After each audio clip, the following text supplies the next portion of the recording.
The idea of progress is, of course, something which secularists really push for.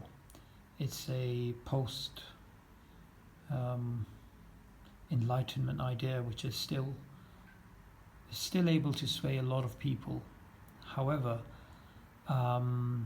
secularism as progress is something which obviously is an old narrative which is being pushed all across the world and has been pushed for well over 150 years, probably much longer internationally.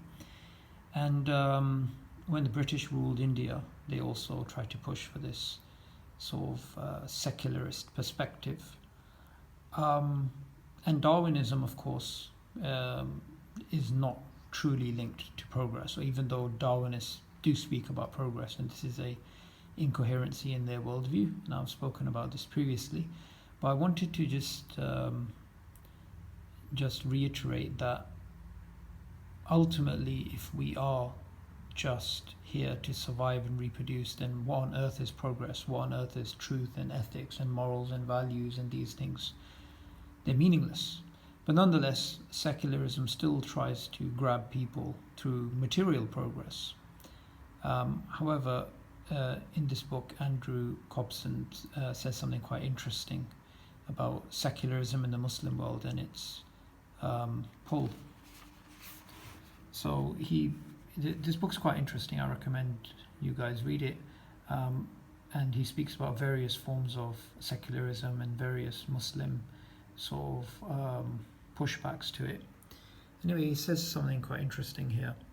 The idea of secularism as progress has lost ground in the Arab world, where conservative Islam along Saudi Arabian lines is now seen as the dominant alternative to established political orders.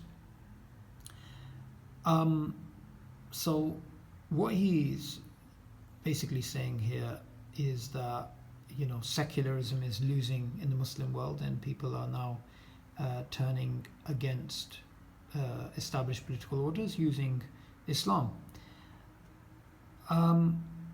I think I just want to challenge him on a point here.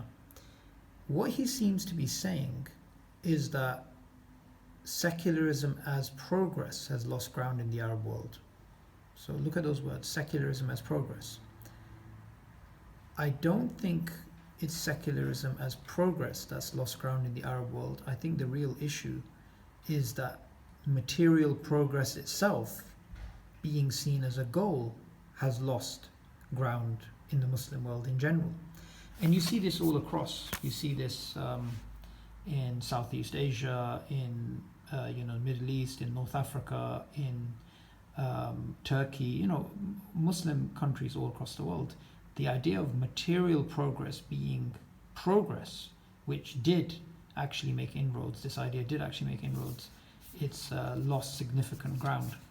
And as Muslims, we definitely should challenge this idea of progress. Why not spiritual progress? Why not how much we are getting closer to God, how much more moral and ethical we are being as human beings, how we're treating the poor, how we're treating widows and orphans, and the massive problem of loneliness and social disintegration and the breakdown of the nuclear family. These things, it counts as progress to bring back these values, not just railways and factories and 5G towers and stuff like this. Anyway, hope you guys enjoyed that small rant, and I'll continue the series of giving you guys short quotes and just trying to talk about them.